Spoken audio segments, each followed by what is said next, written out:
The Sierra Leone Association of Journalists, SLAJ, has on Friday, 24th March 2023, officially launched a project to combat disinformation around Sierra Leone's 2023 public elections at the Elections Commission for Sierra Leone ECSL Conference Hall Tower in Freetown. The project, which is supported by the National Democratic Institute, NDI, according to SLAJ, is aimed at ensuring the integrity of the information and landscape during the electoral cycle and promoting free, fair and non-violent elections. So this morning, to discuss this, we have in the studio Ahmed Sahid Nasralla, President of the Sierra Leone Association of Journalists. Bibi. Good morning. Thanks for joining us. Good morning. And thank you for having we us also have the Independent Media Commission, IMC, which officially launched the Print and Electronic Regulation 2022 and IMC Elections Coverage and Reporting Regulations. IMC says it is hoped that these regulations would not only ensure fair coverage and reporting of events before, during and after the June 24th general elections, but would ensure media houses give fair airtime and space to all players involved in the June elections, ensure media practitioners provide accurate reporting and maintain ethical conduct during and after the June general elections. And it would also provide space for complaints and penalties in an event media houses default. So to discuss this, we have Commissioner Ibrahim Bari, Commissioner of the Independent Media Commission. Good morning. Thanks for good morning. Us. Good morning. Let's start with that. We have had elections in Sierra Leone, not the first, second, third, fifth time, and not much has come up from the post-election reports about the media. What necessitated this move by the IMC? Yeah, thank you very much for having the IMC on your program. You are right, maybe there was no official report, post-election report issued by the IMC officially, but the IMC has been monitoring the election cycle, that is before, during and after. And what we observe, what the IMC observed during the previous elections is that we have a lot of problems as far as the media is concerned. And we are afraid if we did not tackle these problems, we'll have problems, So that's why, if we don't have even an official report, but to our knowledge, to our understanding through our monitoring system, mainly the IMC has complaints committee, IMC has a monitoring and research unit, which is part of the structure of the IMC.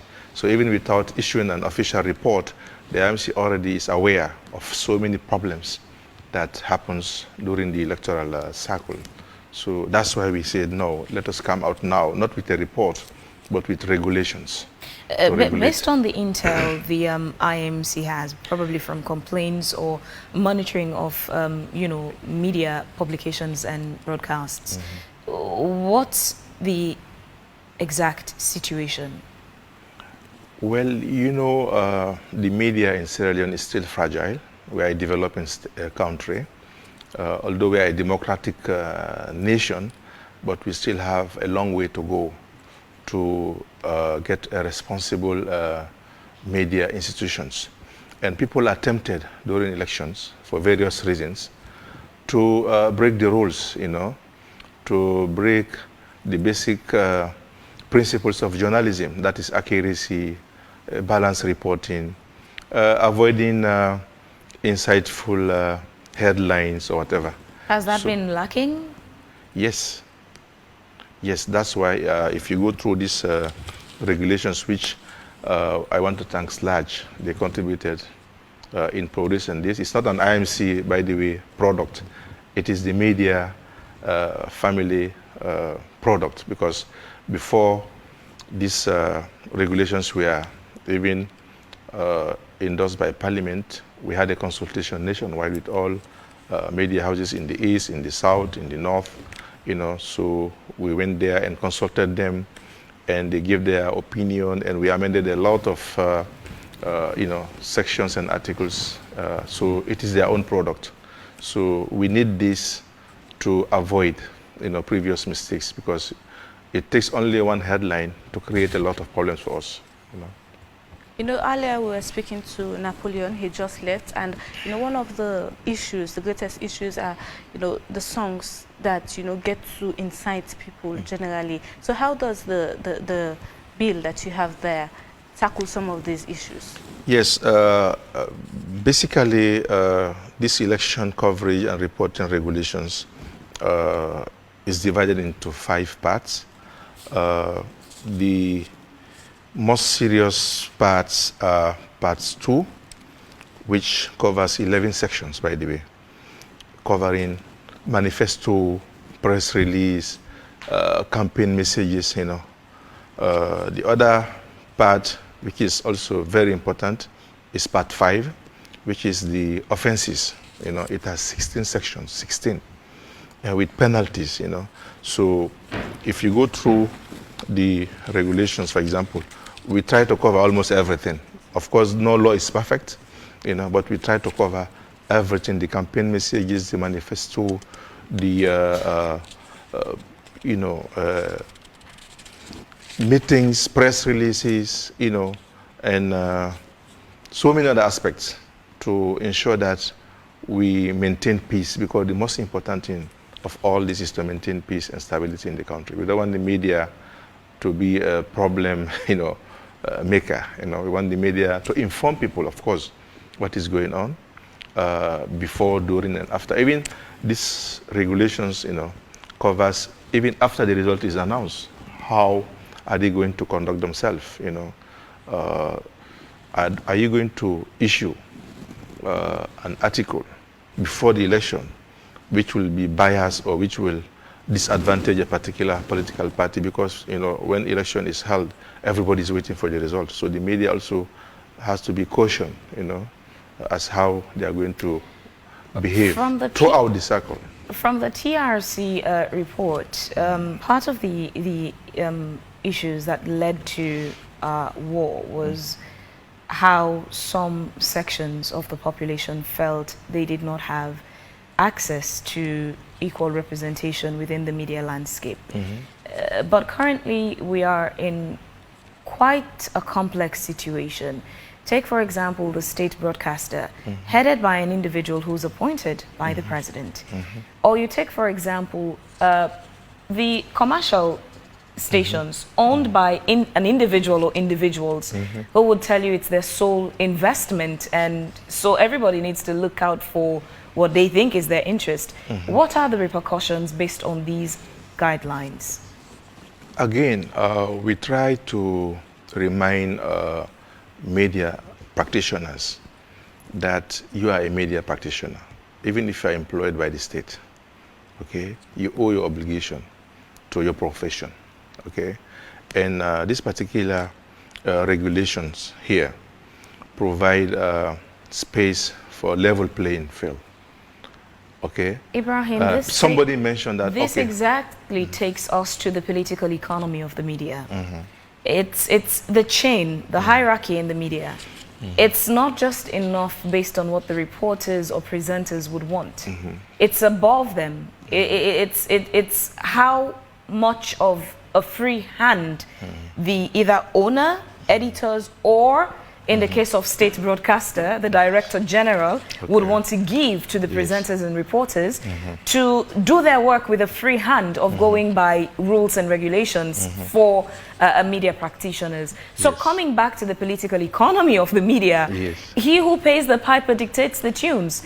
From that hierarchy where the decision is made, what are the repercussions? Again, this issue was highlighted yesterday during the official launching of these 2 documents by the Honorable Minister of Information. And I remember some of your colleagues raised this issue. But again, if you go to the regulations, we mention here coverage and reporting of incumbent, let's say the government of the day. How are we going to give equal treatment to other parties So it is here. That's why I'm saying we try to do our best to make sure that even if you are the incumbent, okay, you need to give a chance to others to have coverage and have access to the media. It is all in here.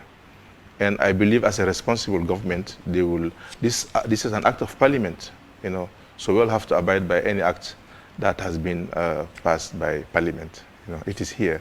You have to give time, although maybe you have more resources, but still, you have to allocate time for other parties to come in and participate. You rightly mentioned that this is a joint work by IMC and SLAJ. Nasralla, I'll bring you in on the conversation, picking back on the point of the political economy of the media, where the owners, or in the case of public broadcaster, the Director General, to a large extent would determine how professional the journalists and could be at that institution by either giving them the free hand or suppressing them from rightly doing their work. What are the repercussions going forward? And peradventure, a reporter or journalist does want to do the work the right way, playing fair, unbiased, but then you find yourself in a complex situation where the owner or the DG is telling you otherwise. Yes, I think that's the unfortunate part. The SLBC is supposed to be the public broadcaster, and it's now the Sierra Leone Broadcasting Corporation, in a way that it should be independent, autonomous on their own. But to know that government after government would not let it be as independent as it should be. And you talked about, when you started, you talked about the reports about the media after elections. Yes, the observer missions usually give reports on the conduct of the media. They have a section where they talk about the media. And SABC always comes into the play about the space that they give, whether it's fair to the other parties other than the ruling party. And so, yes, those are challenges that we still have.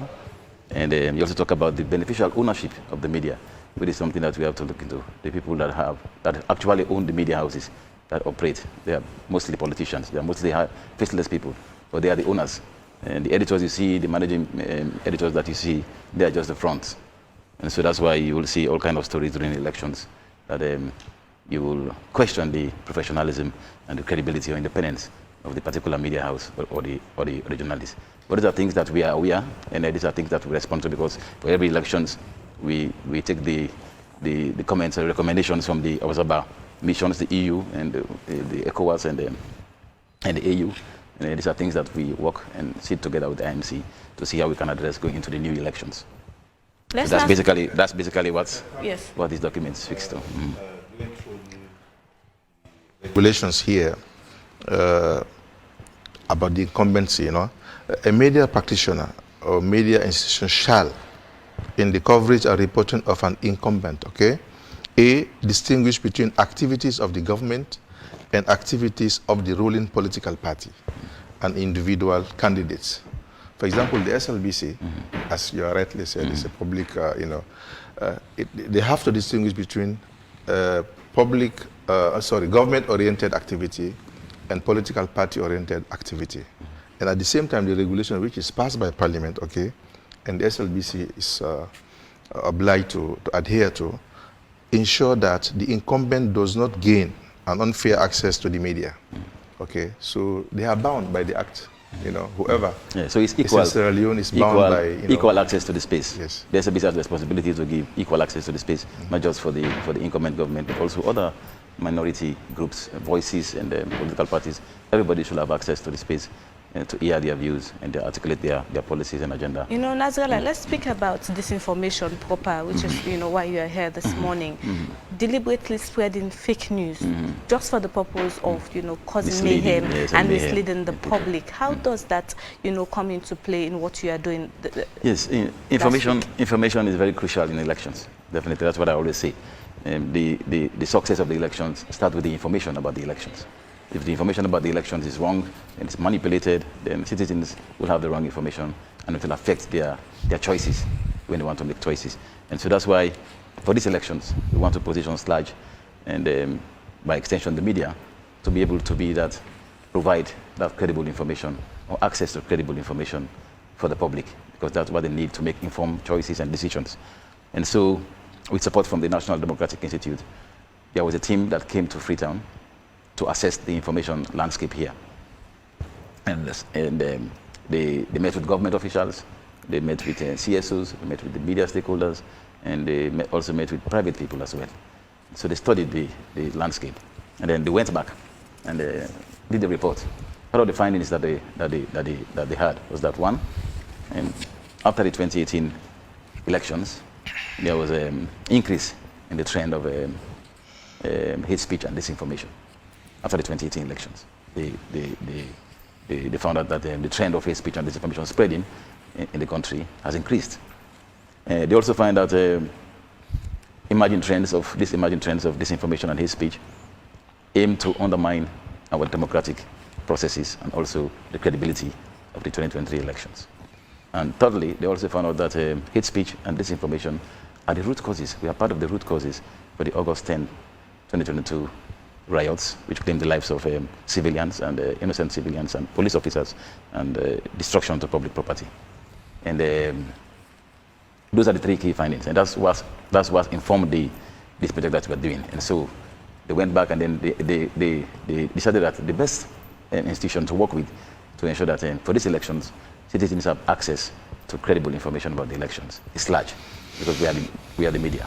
And so the program was launched on Friday, the 24th, at the ECSL, deliberately because that's the center for the information for around the elections. And so the ECSL chairman was there to make a keynote address. And then basically what this project is trying to do is to build the capacity of SLAJ to be able to identify, pre-bunk, and debunk disinformation, hate speech, and all the other bad information around the elections. We also how rapid, in terms of coming out and ensuring that we sanitize the media. Back then, during the coronavirus, there was this huge infodemic, too many false news around and most of these informations were false. So how do you get to curb all of these infodemics in electioneering process? Yes, that's what we're doing.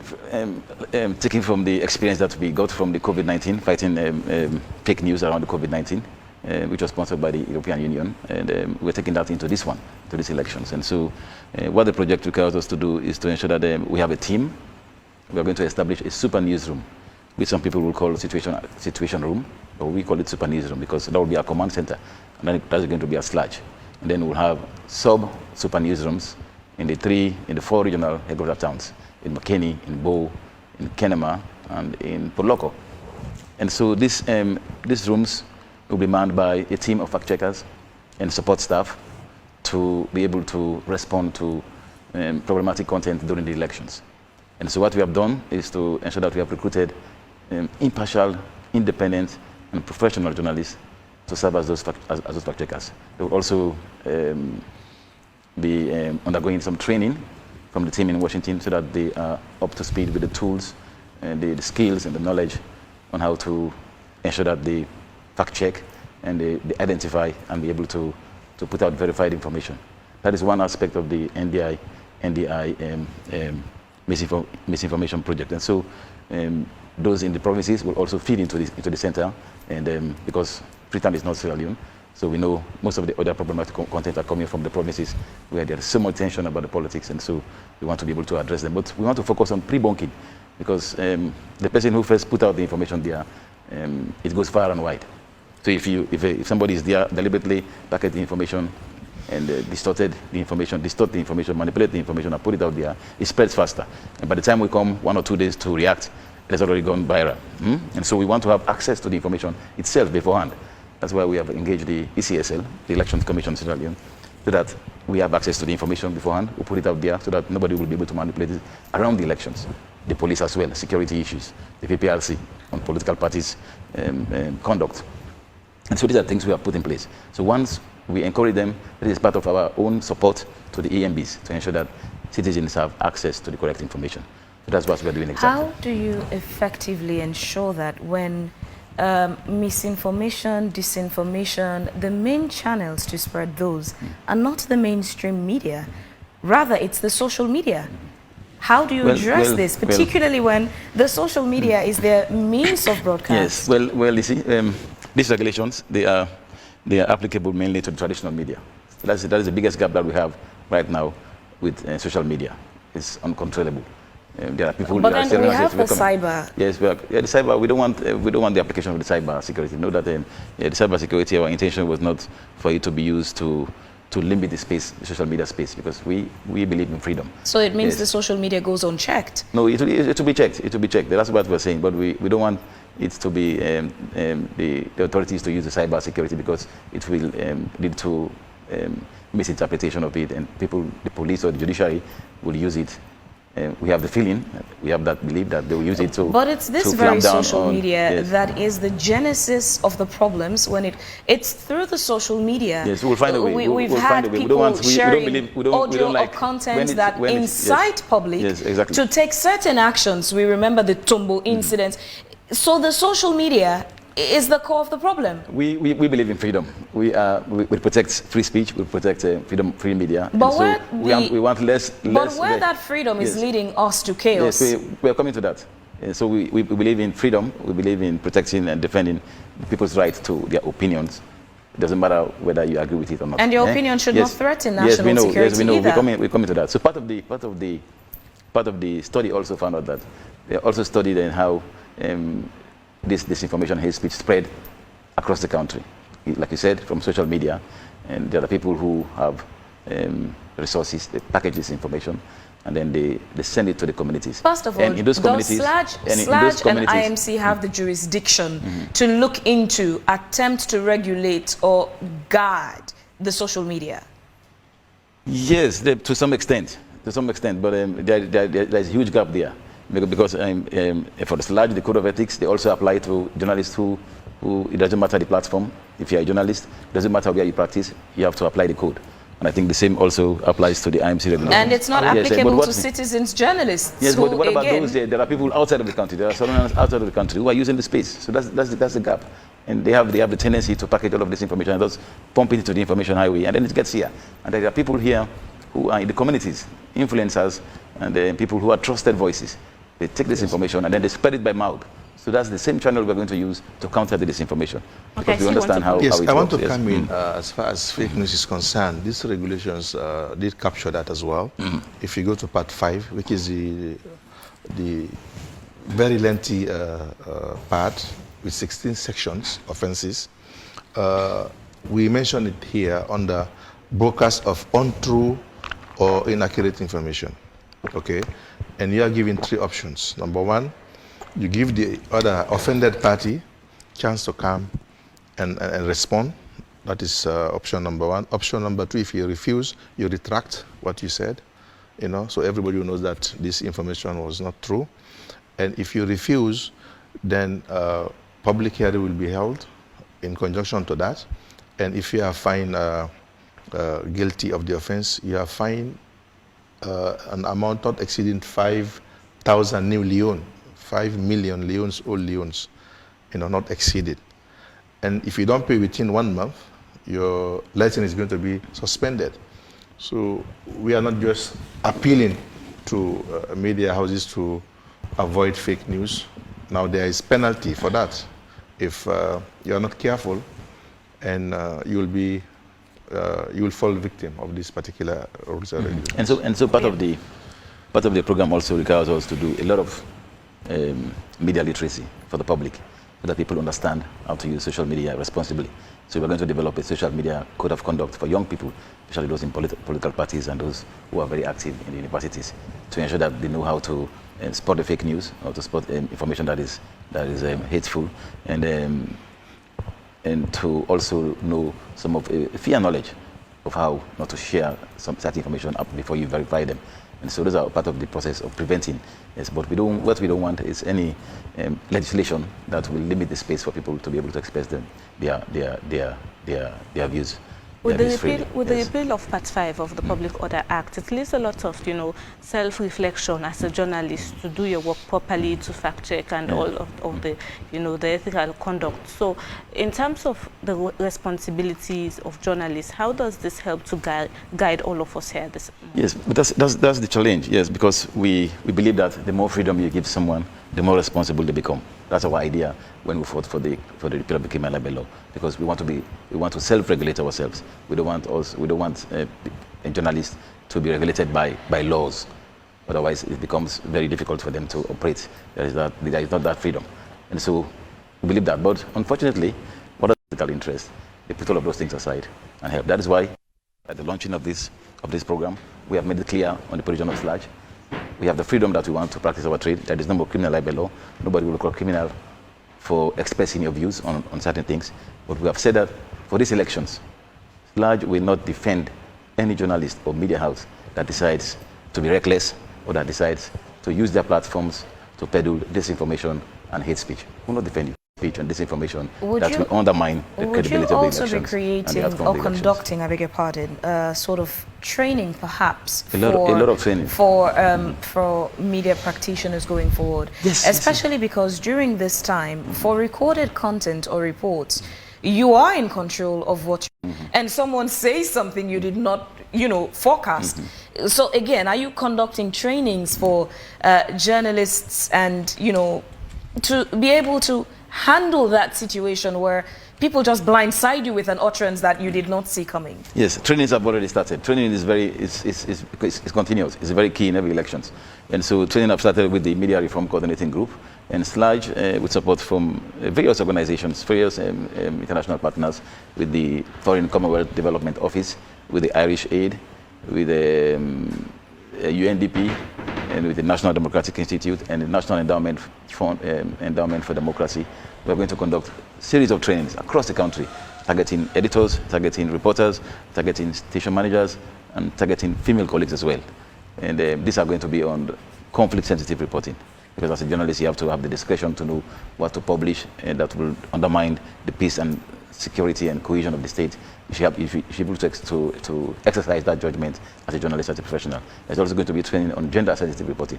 Already we have the elections guideline reporting with the IMC has started rolling yesterday, and we're going to the provinces and do all over so that journalists are fulfilled with the guidelines on reporting elections. They're going to be training across the board, and we expect our journalists to abide by these trainings, yes. Okay. Now, Ibrahim, Section 2 of this elections media coverage covers, to refrain from publishing or broadcasting any matter with the potential or likelihood to promote. Of SLAJ said, as of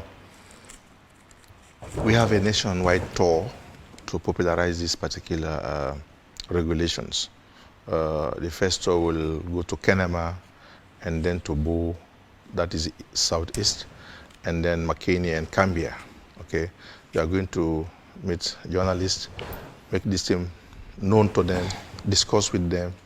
They are free to ask questions and clarifications, to avoid what you have mentioned just now, because as I'm saying, these rules and regulations are very important for the elections. Now, after getting the documents and after going through the document, I think it will be irresponsible for any media practitioner to just come out with insightful messages that is, affecting the cohesion of the country. So we believe they will be responsible enough after getting these regulations now and going through them and ask questions, ask clarification. It will be very irresponsible for somebody to just do what he is saying. Nasralla, Ibrahim made mention of, the opportunity to reply and retraction, and we see how fast, SLAJ was in terms of the GENTO issue, in going to a mosque and saying something that should not have been said in a place of worship. So in terms of, areas where SLAJ would not be, it's not even the media, these are just general people going to place of worship or sitting down, and a politician comes in with all sorts of messaging. What would you have to say in that direction? Packaging messages for the right intended audience. But that is why we have started now, and I'm happy the Inter Leaders Council have also lent their voice to that unfortunate situation with GENTO. Yeah, that is what we've done now. The elections are just 3 months away, so we are appealing to politicians. Your messaging, be mindful of your messaging. This election is not about tribe. This election is not about region. It's not about ethnicity. It's not about any other extreme considerations other than policies and issues. how to address the development of the nation. That's why, as a politician, you should have a message. And your message is not to divide people, not to whip up sentiments that will lead to a section of the population feeling rejected or disadvantaged. You have to make everybody, you need everybody as a politician. So your message should be clear, your message should speak to the issues, and then let's refrain from all those things that will divide us as a country. Because that is because you have a responsibility. You don't want to come in as a leader and have a divided nation to handle with. You will not succeed, definitely. So that's our position. That's why we're calling, we're starting now, because this incident happened a day after we launched our project. It is a commitment we have made that for these elections, we are going to call out any politician or any other person, any supporter that will use their campaign platforms to peddle hate speeches and disinformation around the elections. So we started now, and we don't see any wrong in that. And we are not targeting GENTO, we're targeting the message. So we use it as a platform to also call on politicians. When you go out there to campaign, when you go out to meet with people, be mindful of what you say. It is a very sensitive country. People are very polarized along political lines. And so we have to be careful what we say as politicians. Speak to the issues and let the people understand your message, what you want to come and do, what you want to come and change, what are the hopes you want to give to the people. These are the things that they should be saying. You know, in this field, the law, rather, it's still on part 2. It states here that endeavor in the exercise of constitutional rights of freedom of expression and in recognition of basic social responsibility. And that's exactly what Sibian was speaking about earlier. Generally, we are not picking on those in the diaspora, but they tend to be the most abusers when it comes to elections. Yes, exactly. Yes, okay. Before that, you mentioned about the retraction and apology. Yes, that is the responsibility of the media. We should be able, as public people who want to lead, you should be able to know when you make a mistake and come back there and say, I've made a mistake, or you have misconstrued my statement.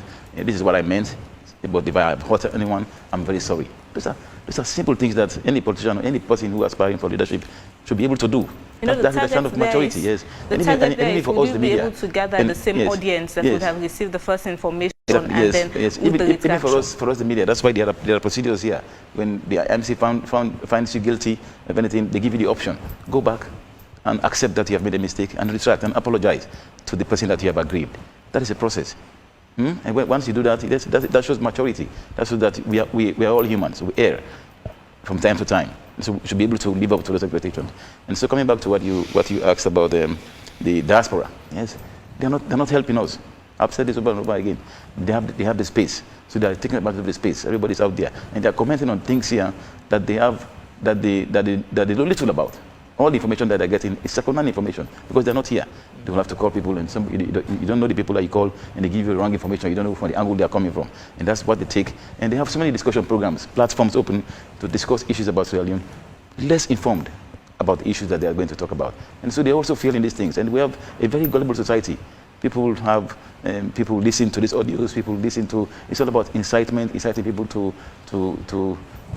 feel that they have been deprived, they have been neglected, they should rise up to the occasion and those sort of things. So they're not helping the situation. If they want to help the situation, they should also be helping in making people have the access to the information that they need to make informed choices, clear, accurate information. So it's a collective responsibility, not just for SLAJ, for media. That's why we're working in partnership with all the organizations. IMC, we're working with IMC, we're working with the Media Reform Coordinating Group, with the IRN platform, the Independent Radio Network, all of the programs that we have a component for the Independent Radio Network because we know that radio is still the most pervasive means of communicating to our people. The bulk of them are in the rural population, in the rural areas, and we need to talk to them in the language that they understand. So we are integrating all of these systems. So, like for example, we have the UNDP also supporting us in terms of disinformation and hate speech and fact-checking during the elections. They have the I-Verify platform. We also have fact-checkers at the super newsroom. And they support this process because it's for their own good. Nasralla, another challenge that media practitioners often face is when you invite individuals or institutions to be a part of probably your radio or TV show or grant an interview to clarify their own perspective on the issue, they tend to mostly make themselves unavailable. And especially for electronic media, if, for example, now you have an issue and you have an issue, you're in disagreement, and then we invite both of you to show up, yes. You would show up, he wouldn't. But then you can't prevent the conversation from going on just because he failed to show up, even though he was extended an invitation. And then you're faced with a tough situation where you are here already and you're available and the conversation has to go on, but the other person failed to come. How does this factor into the disciplinary actions SLAJ takes? Or I know that even when IMC takes some of these actions, SLAJ also is there to either intercede on behalf of the journalists, but how does this factor into the disciplinary actions? Well, we don't take disciplinary action against other people except our members. Yes, that is our members. If you invite a guest and the guest doesn't come, then it's his or our to our own disadvantage. But you have to make it clear to the public that we've done this. This is an issue. We want to have them together to be fair, so that we are impartial. But then this one comes and the other one doesn't come. But we made several efforts to invite him to come. And so that's not your responsibility. We will only be responsible for our own members when we have instances of misconduct and unprofessionalism. That's where the disciplinary committee comes in, to ensure that the necessary actions are taken and advise the executive on what to do to those journalists. Yes, but when there is an issue like that, definitely you have the responsibility as journalists to ensure that the public knows that why there's only one person in the studio, and all the effort that you have made to also get the other person to have a fair discussion. Yeah. I think the issue here, if I can come in, you have to make a reasonable effort. The word reasonable. Exactly. Just a phone call is not tantamount to reasonable effort. You have to make reasonable effort to get the other side to come in, because this is part of the things that we look into during the complaints committee. And if you don't get maybe the chairman, you can get the vice chairman or the secretary general or the PRO. You must get somebody from that side to come and respond. Not necessarily the same individual, and because they all belong to a system, to a structure. You hardly fail to get somebody from a political party to come and respond. Because if they don't do that, it's not good for them. They need to come and clarify the issue or clear their name. So, again, talking about these politicians, I think this is PPRC's main responsibility, not SLAJ or IMC. We conduct media houses and media practitioners. The PPRC, I think, they are mandated to look into the code of conduct of politicians and talk to them. We also have the All Political Parties Association. I think they have a code of conduct, which regulates how they talk,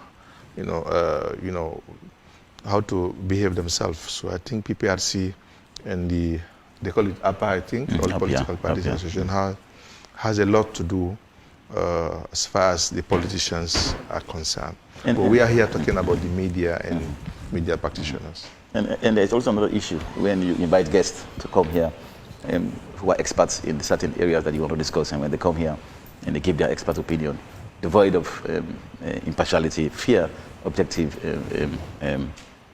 perspective to the issues.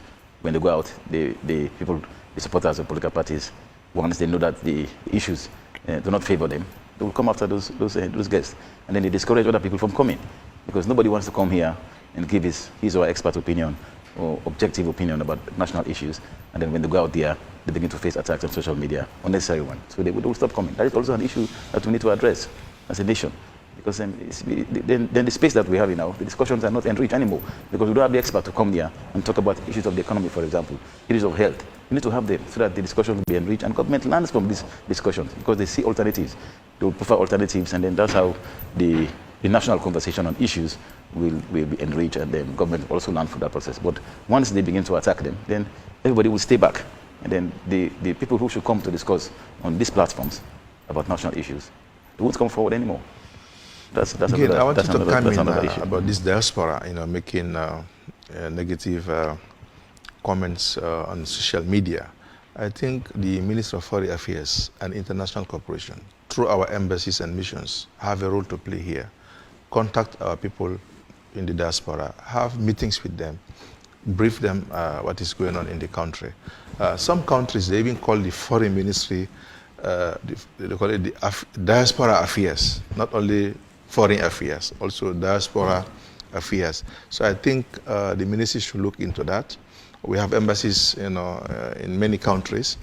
You can organize a town hall meeting for Sierra Leoneans in that particular country or that particular region, and tell them what is going on and listen to them if they have any concern, clarify to them government policies, issues that are happening in the country. I think that will help them. Otherwise, they will keep on relying on social media. All right, gentlemen, thank you very much for being a part of the conversation. But lastly, before we leave, Nasralla, as president of SLAJ, would give you a couple of seconds to speak to journalists and media owners and basically people within the media space on expectations, how to carry themselves before, during, and after the elections.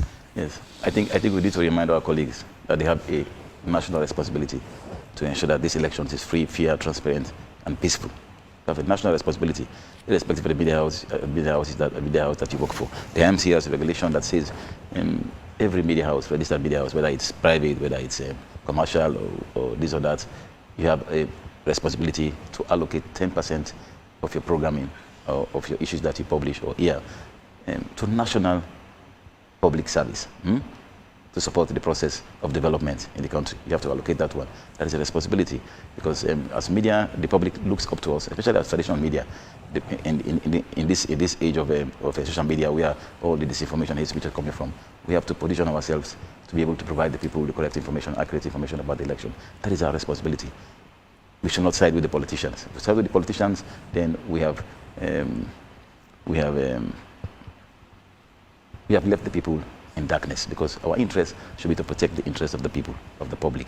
That's why we are journalists. So I'll call them all journalists to be mindful of what they do during these elections, help the process, and ensure that we hold public officials to account, and we expose corruption, we expose malpractices, and also support the EMPs to be able to sensitize our public to know exactly what they should do during these elections and what are the consequences if they break those laws. That's my opinion. Thank you very much, gentlemen, for your time to be a part of Wake Up Sierra Leone.